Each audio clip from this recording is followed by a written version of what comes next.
रात का घनघोर अंधेरा जंगल विक्रम कंधे पर बेताल को ले जा रहा है। बेताल हंसते हुए कहता है, राजन, रास्ता लंबा है, समय कट जाए, इसलिए एक कहानी सुनो। पर याद रखो, अगर तुमने सवाल का जवाब दे दिया तो मैं फिर पेड़ पर लौट जाऊंगा। विक्रम कहता है, कहानी कहो बेताल, मेरा वचन मुझे पीछे नहीं हटने देगा। बेताल कहानी शुरू करता है।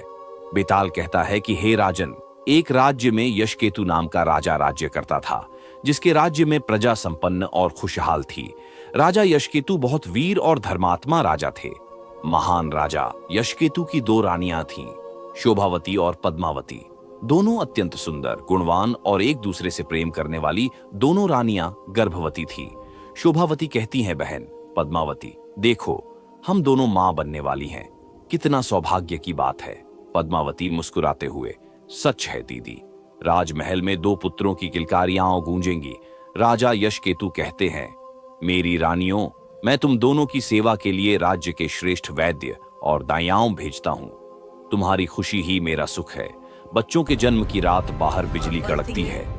रानी शोभावती ने पुत्र को जन्म दिया। दाई भागते हुए राजा के पास आकर कहती है, रानी पद्मावती ने भी एक बालक को जन्म दिया है। कुछ देर बाद महल में अफरा तफरी का माहौल। दाई घबराकर राजा के पास आकर कहती है, महाराज, एक बच्चा मर गया। राजा दाई से पूछता है, किस रानी का बच्चा मर गया और किस रानी का बच्चा जीवित है? दाई कहती, महाराज, दोनों बच्चे एक जैसे कपड़े में लिपटे हैं, इसीलिए बच्चों की पहचान नहीं हो पा रही कि कौन सा बच्चा किस रानी का है। राजा यशकेतु दौड़कर जाता है और कहता है, मेरे पुत्र कहाँ हैं? शोभावती रोते हुए कहती है, राजन, जीवित बच्चा मेरा है। पद्मावती विलाप करते हुए कहती है, नहीं महाराज, यह मेरा पुत्र है। राजा सिर पकड़कर कहता, हे देवी, एक मृत एक जीवित, पर कौन किसका, यह मैं कैसे तय करूं? दरबार में मंत्री, वैद्य, दाइयां सब उपस्थित हैं। मंत्री कहता है, राजन, दाइयां घबरा गई थीं, वे पहचान नहीं कर पा रही। वैद्य कहता है, कानून भी यह निर्णय नहीं कर सकता। राजा दुखी होकर कहता है, क्या राज्य में कोई बुद्धिमान नहीं बचा? तभी एक साधु प्रवेश करता है। साधु शांत आवाज में कहता है, राजन, व्याकुल न हो, मैं जीवित बच्चे की सच्ची मां की पहचान कर सकता हूं। दरबार में सभी सोच में पड़ जाते हैं कि साधु कैसे जीवित बच्चे की सच्ची मां को कैसे पहचानेगा। साधु कहता है, राजन, दोनों रानी और बच्चे को दरबार में पेश किया जाए। तब दोनों रानी बच्चे को लेकर दरबार में उपस्थित होते हैं।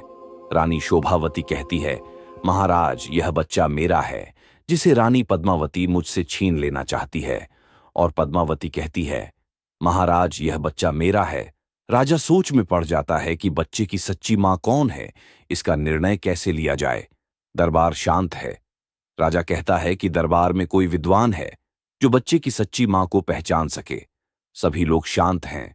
तभी एक साधु कहता है कि हे राजन, परेशान न हो, मैं इसका निर्णय ले सकता हूं, परंतु हम जो भी निर्णय लेंगे वह सबको मानना होगा।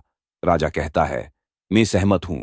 साधु कहता है, राजन, एक बच्चा है, माताएं दो हैं, इसलिए बच्चे को भी दो भागों में करके दोनों माताओं को दे दो।